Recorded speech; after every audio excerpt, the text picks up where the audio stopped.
Hello champions, welcome to Origin. मेरा नाम Prince Kumar है और आप सभी का ओरिजिन में बहुत बहुत स्वागत है।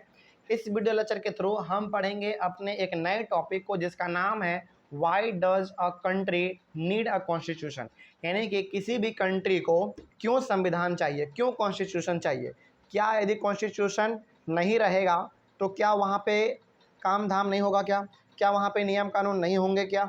चलिए इसी के बातों को हम लोग यहाँ पे ढूंढेंगे कि आखिर इसका सवाल क्या हो सकता है। चलिए इसमें क्या लिखा हुआ है इसको हम लोग थोड़ी देर बाद देखेंगे, लेकिन इसका सवाल थोड़ा सा हम लोग अपने से देने की कोशिश करते हैं, जो कि हम लोगों ने अपने पिछले क्लास में पढ़ा है, ठीक ना। चलिए देखिए यहाँ पे क्या लिखा हुआ है। लिखा हुआ है कि why does a country need a constitution, यानी कि किसी भी कंट्री को कॉन्स्टिट्यूशन क्यों चाहिए, क्यों चाहिए। चलिए देखिए देखिए यदि किसी कंट्री में कॉन्स्टिट्यूशन नहीं है तो हो सकता है कि वहाँ पे नियम कानून अच्छे तरीके से नहीं चलता हो।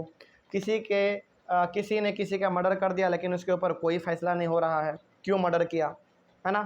हो सकता है कि यदि किसी कंट्री में कॉन्स्टिट्यूशन नहीं है तो वहाँ पे क्या नियम कानून होने चाहिए, किस प्रकार से संविधान, किस प्रकार से कंट्री चलना चाहिए, किस प्रकार से नियम कानून का पालन किया जाना चाहिए, ये वहाँ पे नहीं होगा।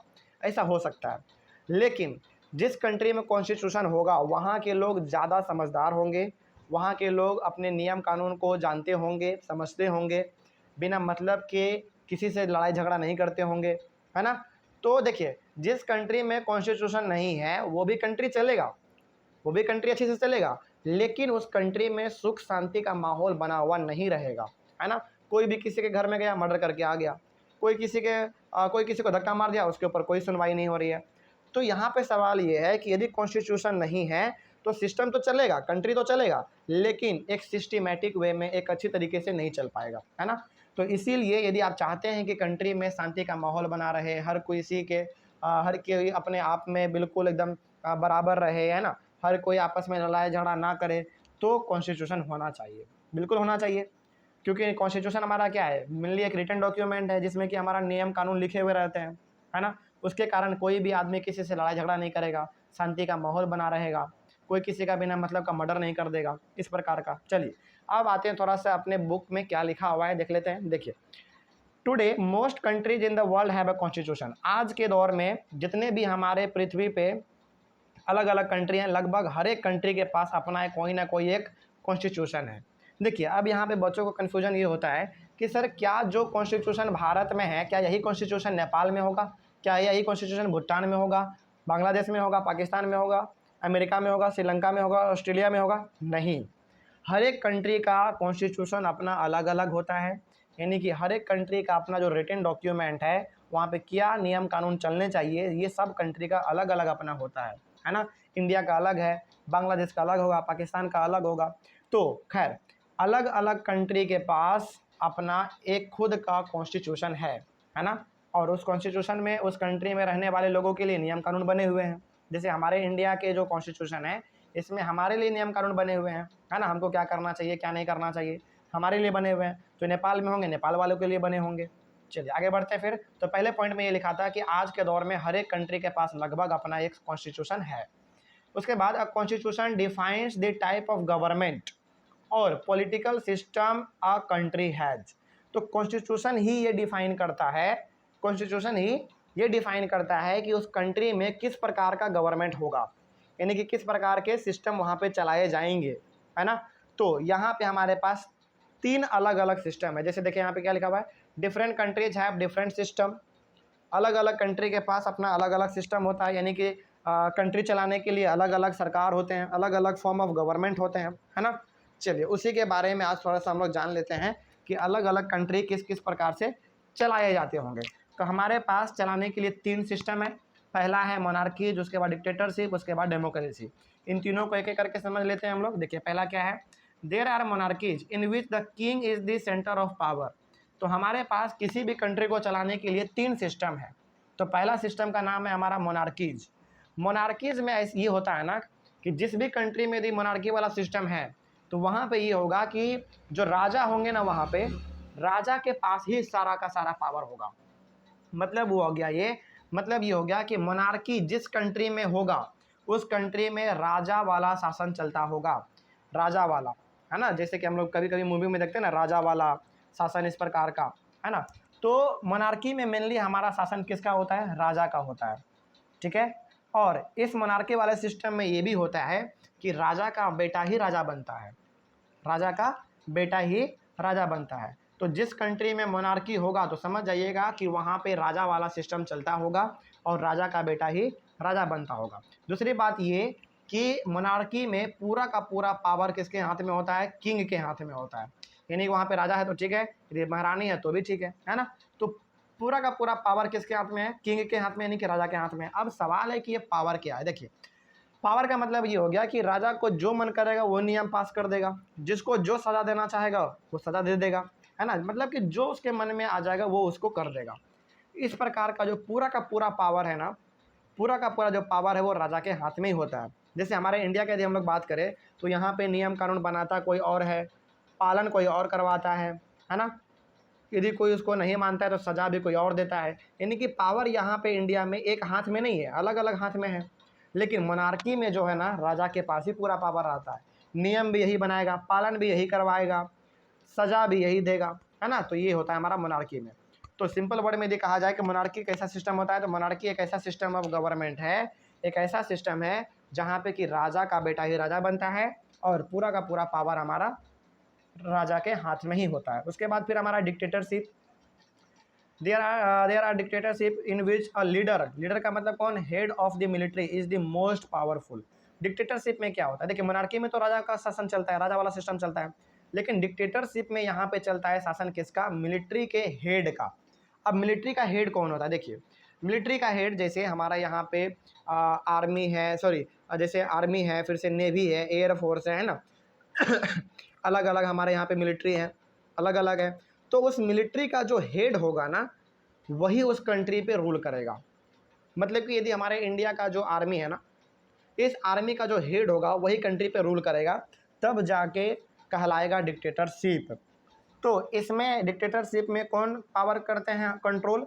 इसमें पावर कंट्रोल करते हैं हमारे मिलिट्री के हेड, यानी कि जो हमारा सैनिक है ना, उसका जो हेड होता है, सबसे हेड, वो कंट्री पे रूल करते हैं, वो पूरा पावर चलाता है। तब जाके हम लोग कह सकते हैं कि उस कंट्री में डिक्टेटरशिप है। लेकिन इस वाले में मोनार्की चलता है, हमारा राजा वाला सिस्टम चलता है, लेकिन इस वाले में हमारा मिलिट्री के हेड का सिस्टम चलता है ना। वो जो चाहेगा वो कर देगा, ठीक है। आगे बढ़ते हैं फिर। इसमें भी ये जो चाहता है ना वो डिसीजन ले लेता है अपने मन से, जो चाहेगा ये कर लेगा अपना। उसके बाद फिर आते हैं हम लोग सबसे लास्ट वाला और सबसे इम्पॉर्टेंट जो और सबसे बेहतरीन वाला, क्या है? There are democracies in which the people are the source of power. इसमें क्या है? इसका मतलब ये हो गया कि देखिए, मोनार्की में ना राजा को हम नहीं चुनते हैं, राजा का बेटा हुआ राजा वो खुद बन जाएगा, यानी कि राजा का बेटा राजा बन जाएगा। इसमें हम लोग उसको नहीं चुनते हैं कि राजा साहब अपने बेटे को ही आप राजा बना दीजिए, नहीं, इसमें मेरा कोई रोल नहीं है। यानी कि इसमें लोगों का कोई भी हाथ नहीं है। डिक्टेटरशिप में भी लोगों का कोई हाथ नहीं है। जो मिलिट्री है, मिलिट्री का हेड बन जाएगा, उसको भी हम लोग नहीं चुनते हैं, उसमें भी हमारा कोई कंट्रोल नहीं है। लेकिन डेमोक्रेसीज में जो है ना, हम अपने लीडर को खुद चुनते हैं, यानी कि अपने लीडर को हम वोट देते हैं, तब जाके वो हमारा लीडर बनता है ना, हमारा लीडर बनता है। तो वही यहाँ पे लिखा हुआ है कि there are democracies in which the people are the source of power. हम लोग अपने लीडर को चुनते हैं तब वो जाके पावर में आ पाते हैं, यानी कि उसके पास कुछ ना कुछ पावर होता है। तो वो पावर किसने दिया? हमने दिया ना, हमने वोट दिया तब जाके वो जीत गया, तब जाके आज उसके पास पावर है। जैसे हमारे नेताजी हैं, मंत्री जी हैं, विधायक जी हैं, इन सभी को हम लोग वोट देते हैं तभी तो वो जाके जीतते हैं, तब उसके पास पावर आता है। तो पावर किसने दिया? हमने दिया ना, हमने वोट दिया तब वो जाके जीते। यदि हम वोट नहीं देते तो वो नहीं जीत पाते। तो डेमोक्रेसी का सबसे बड़ा खासियत ये है कि यहाँ पे हम लोग अपने लीडर को अपने से चुनते हैं, है ना। अपने लीडर को हम लोग अपने से चुनते हैं वोट देकर। आगे बढ़ते फिर। In a democracy we choose our leaders, यानी कि डेमोक्रेसी में हम अपने लीडर को अपने से चुनते हैं, so that they can exercise power responsibly on our behalf. तो जब हम लोग अपने लीडर को अपने से चुनते हैं, वोट देते हैं, उसको जिताते हैं इलेक्शन में, तो हम लोग जो भी कहेंगे अपने लीडर को वो हमारे लिए वो करता है ना। अपना हमारा जो लीडर है वो जो भी फैसला लेगा वो हमारे लिए ही फैसला लेगा, हमारे अच्छे फ्यूचर के लिए फैसला लेगा, है ना। क्योंकि जैसे हो सकता है ना कि यदि हमने अपने लीडर को जिता दिया, चुनाव में, इलेक्शन में जिता दिया, और वो कुछ गलत फैसला ले रहा है हमारे लिए, तो क्या हम उसको अगले बार वोट देंगे? क्या नहीं देंगे, यानी कि अगले बार जब वोट नहीं देंगे तो वो हार जाएंगे, और जब हार जाएंगे तो उसके पास पावर नहीं आएगा। इसीलिए डेमोक्रेसी में ये होता है कि हम अपने लीडर को अपने से चुनते हैं, हम अपने लीडर को अपने से चुनते हैं, और हमारा लीडर जो होता है ना वो हमारे लिए डिसीजन लेता है, वो भी अच्छा डिसीजन लेता है। ठीक है, आगे बढ़ते हैं फिर। The constitution often lays down rules that guard against the misuse of authority by our political leader. अब आगे थोड़ा सा बढ़ते हैं हम लोग। अब देखिए, हमने अपने लीडर को अपने से चुन लिया, वोट दिया, वो जीत गए, हमारे लीडर बन गए, उसके पास पावर आ गया, है ना, वो जो करना चाहे वो कर सकते हैं। लेकिन वो वही चीज़ कर सकते हैं जो संविधान में लिखा हुआ हो, जो कॉन्स्टिट्यूशन में लिखा हुआ हो, है ना। यदि कॉन्स्टिट्यूशन में ये लिखा हुआ हो कि जो मंत्री जी हैं ना, जो मंत्री जी हैं या फिर जो विधायक हैं, जो हमारे मुखिया जी हैं, वो कुछ भी कर सकते हैं, तो वो कुछ भी कर सकते हैं। लेकिन संविधान में लिखा गया होगा, मान लीजिए कि संविधान में ये लिखा हुआ हो कि मंत्री जी, विधायक जी या फिर कोई भी है, मुखिया जी कोई भी हैं, वो बिना परमिशन के कुछ नहीं कर सकते हैं, तो नहीं कर पाएंगे, है ना।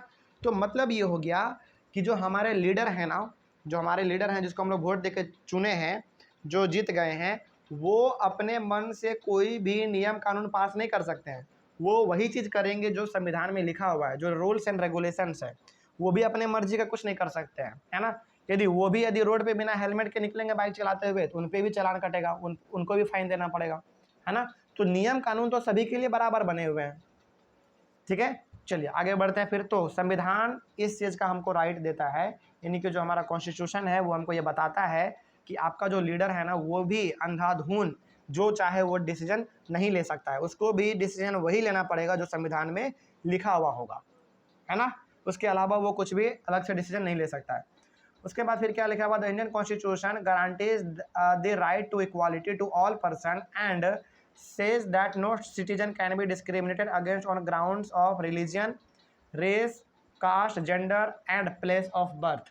हमारे कॉन्स्टिट्यूशन में ये भी नियम कानून बना हुआ है कि भारत में रहने वाले हर एक लोग आपस में क्या है, इक्वल है। क्या है, इक्वल है। कोई गरीब है, कोई अमीर है, इससे फ़र्क नहीं पड़ता है, सभी आपस में इक्वल है। हाँ, ये अलग चीज़ है कि कोई बहुत अमीर है तो वो मेहनत किया बेचारा, अमीर बन गया, आप भी मेहनत कीजिए, अमीर बन जाइए, है ना। वो उसके लिए कोई मतलब वाली बात नहीं है।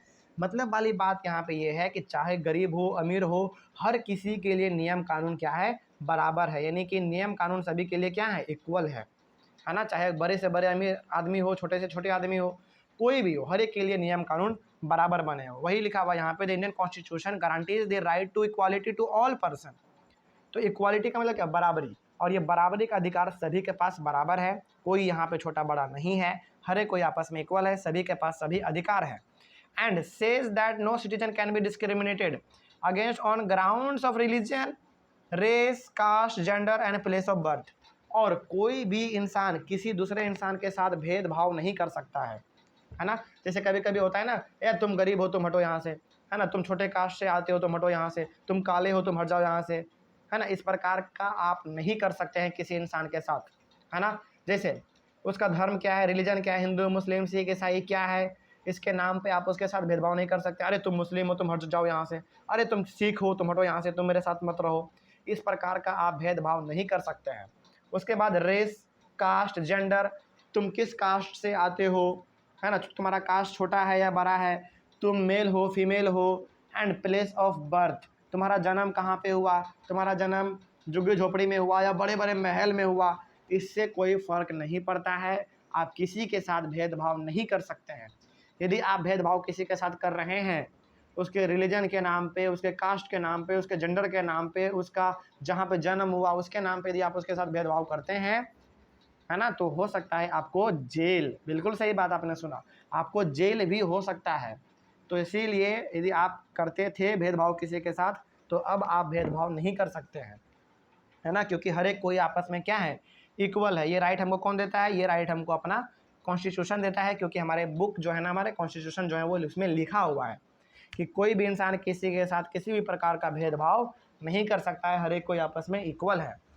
उसके बाद फिर आगे क्या है देखिए, a constitution ensure that a dominant group does not use it's power against other less powerful people और ग्रुप्स। अब बहुत बार ऐसा होता है ना कि यदि मान लीजिए कोई कास्ट है ना, कोई कास्ट है जो कि बहुत ज़्यादा पावरफुल है, उसके पास धन संपत्ति पैसा कौड़ी बहुत है, तो वो क्या करते हैं ना, छोटे कास्ट के लोगों को परेशान करते हैं, तंग करते हैं, डराते हैं, धमकाते हैं। तो ये भी चीज़ आप नहीं कर सकते हैं। यदि ऐसा करते हैं और यदि आपके खिलाफ केस यानी कि एफआईआर दर्ज हो गया तो आपको जेल हो सकता है ना। तो आप कितने ही पावरफुल क्यों ना हो जाएं, आप कितने ही अमीर क्यों ना हो जाएं, आप कितने ही बड़े आदमी क्यों ना बन जाएं, आप किसी के ऊपर किसी भी प्रकार का प्रभाव नहीं डाल सकते हैं, दबाव नहीं डाल सकते हैं, किसी के साथ आप भेदभाव नहीं कर सकते हैं। ठीक है, आगे बढ़ते हैं फिर। So the constitution plays a very important role in democratic societies. तो जो हमारा कॉन्स्टिट्यूशन है, जो हमारा भारतीय संविधान है, वो बहुत ही खास रोल प्ले करता है हमारे इंडियन कॉन्स्टिट्यूशन में, क्योंकि इसी के वजह से आज हर एक आदमी बराबर है। हर एक आदमी अब जहाँ जाना चाहे वो जा सकता है, जिस प्रकार से वो रहना चाहे रह सकता है।